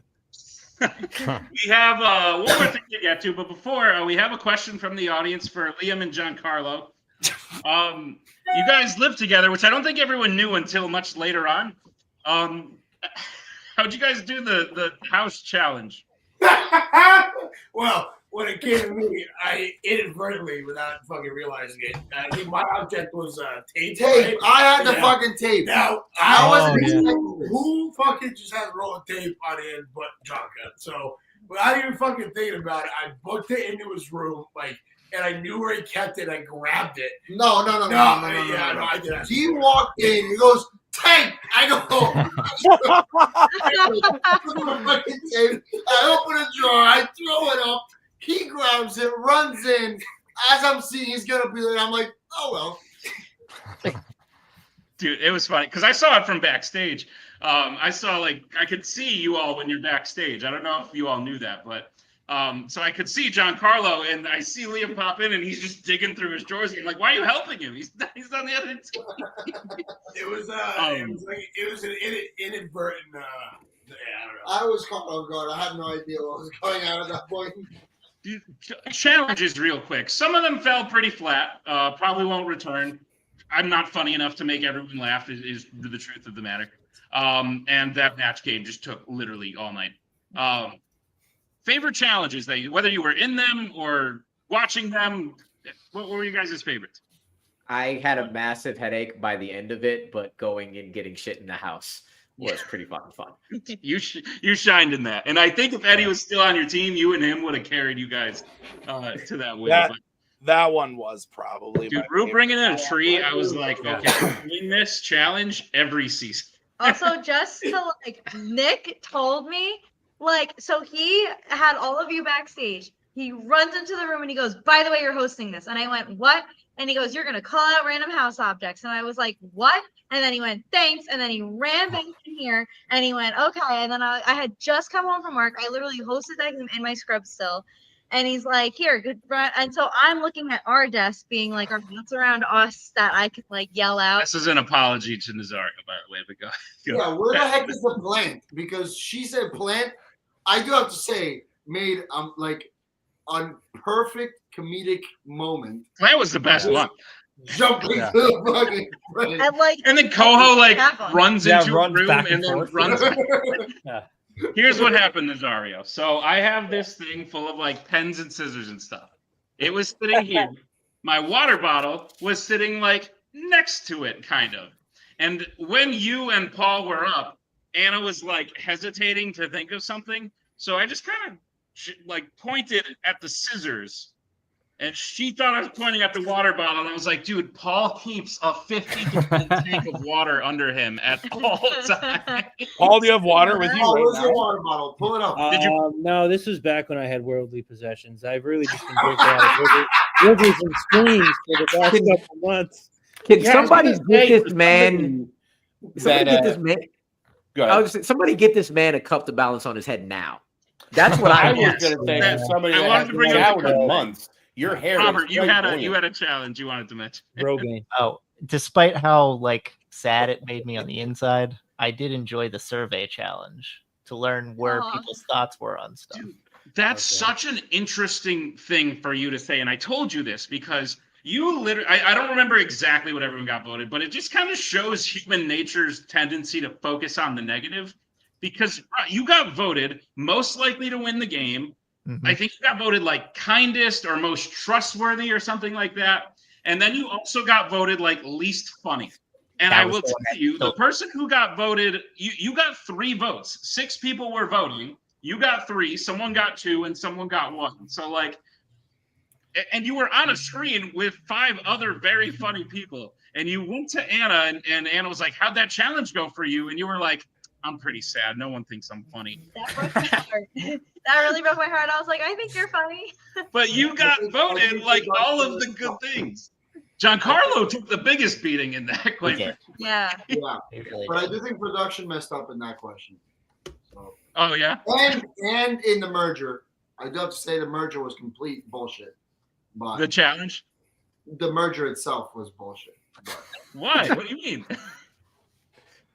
What was bullshit about it?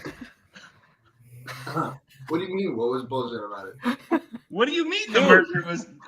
There were 2 drops. There was not enough people to keep doing fucking tribes. What are you talking Yeah, there's about? like 3 people on the other team. Yeah, it's like every season that a challenge starts as teams and then it becomes individuals. Yeah. It was still a bullshit merger. I'm just And saying. you all, It was a quite bullshit frankly, merger. Like, if we're being honest, Giancarlo, it was a bullshit from the start because I set you guys up 4 against 8, but I tried to get the 8 people who necessarily wouldn't work together, like Cody and Nazaro. And it could have worked for you. You know that I actually wanted to mention that, like, I think logistically I would have played it differently. I would have got 2 people from the 8 big people group with strong personalities in the same tribe with the other 4 that we didn't know.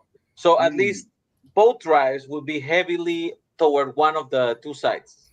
Probably more balanced out. The problem is, if I did that, I know for a fact these 4 guys are very good friends, and whoever they were in with the 2 would have been goners no matter what.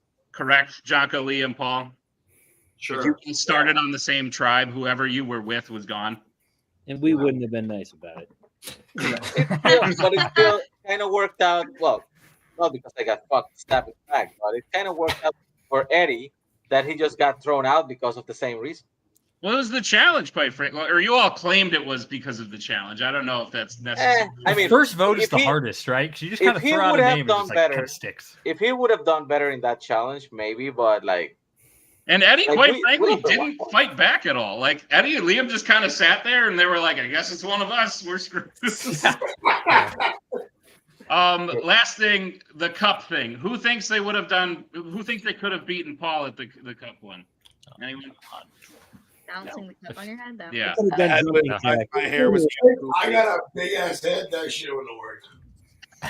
Rue was so close. Like, Rue was right very there. close. That dent right there. Couldn't. I do it. actually didn't Couldn't even do it. see it fall, and then it fell, and I was like, "God damn!" I want to give props to the memory challenge because I think maybe this guy sucked. I don't know. You had to fast forward that, but like I would have killed that. Like I really like that fucking game. I think You say that now. It did take a while. Correct me if I'm wrong, guys. That took at least an hour to shoot that. Yes, At least 45 minutes. Yeah. It was the one that you said we're trying to shoot 2 episodes tonight we were like because that. of I the was schedule. very and then lucky we couldn't- did that. and we couldn't do it. Like, yeah. we blocked off 2 hours to shoot 2 episodes back to back, and we only shot one because the challenge took up most of the time. It was very long. So, all in all, before we wrap up, there is one more thing we need to do. But before we wrap up, I'd like to say thank you because this was overall an experiment. Like, I didn't know how it was going to look in editing. I didn't know how any of the challenges were going to go, and obviously we had to pivot on some of them. Though I still think they came out like it was kind of funny to watch. The fast forward through the laughing thing.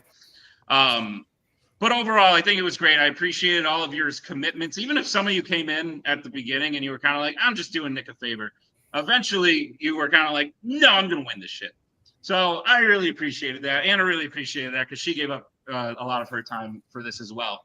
Before we close out, I put out a poll today. Yeah. Some of you may know I'm a much bigger fan of classic Survivor than I really am of modern Survivor. And in classic Survivor, they used to have a fan favorite award. So they would put out a poll to the public. The public would vote, and the winner of that fan favorite award would get $100,000. You're gonna give me $100,000. I don't have that. So because $100,000 was 10% of the prize, the $1 million prize, the winner will receive $10. Yeah. I will give you the top 3. Okay. In third, I'm not going to give you the points breakdown because I had people rank you, so I did a bit of a rank choice kind of thing. But in third was, this actually switched at the last second. It was Jacoby. At the last second, it switched to Amara. So Amara, you came in third. Jacoby, you came in fourth. Dang it. And it, like, by the slimmest of margins. I literally think someone threw in a vote at the last second and I counted it. In second, he's not here, but he was a heck of a character. Cody won second place. So I'm not surprised at all. Which is weird. Because like I didn't want to talk about it. I agree with what Liam just said. What he said. Rigged. What? Rigged? Rigged. Yeah, we'll see about that. He's not here. Cody, for all intents and purposes, was voted most likely to lie. Other than Nazario, I didn't really see him lie to anybody. Yeah. Look at me. Yes? He just had that kind of face, you know. Well, he lied. I didn't believe him for I 1 agree with second. Paul. His strategy of he's like, if I get farther than this, I will throw a challenge in the next That one. was And all I'm like, BS. That was. yeah, I'm like, That was no all one believes BS. you, Cody. Yeah. He had that. But he face never in was the- saying, like, I'm not, other than to Nazario, I don't think he really went to anyone saying, I'm not going to vote you out. And I think that's to his detriment because he came in screaming at Jacoby for turning his back on him. And that was the ultimate reason Paul gave Jacoby the idol and not him. Is he was like, I think Jacoby's in danger because you lit him up, and so I'm going to give it to Jacoby. And that was the ultimate reason why he went on. I just wanted to touch on that because he's not here. But he did come in second. He was definitely a fan favorite. But by a large margin, maybe you can use this for some bus fare to get back home. Paul, you were the fan favorite of the season. So I will be sending you $10. Please. Oh, don't spend it on drugs, okay? That's for you to get back home. Money's no good where I'm at, brother.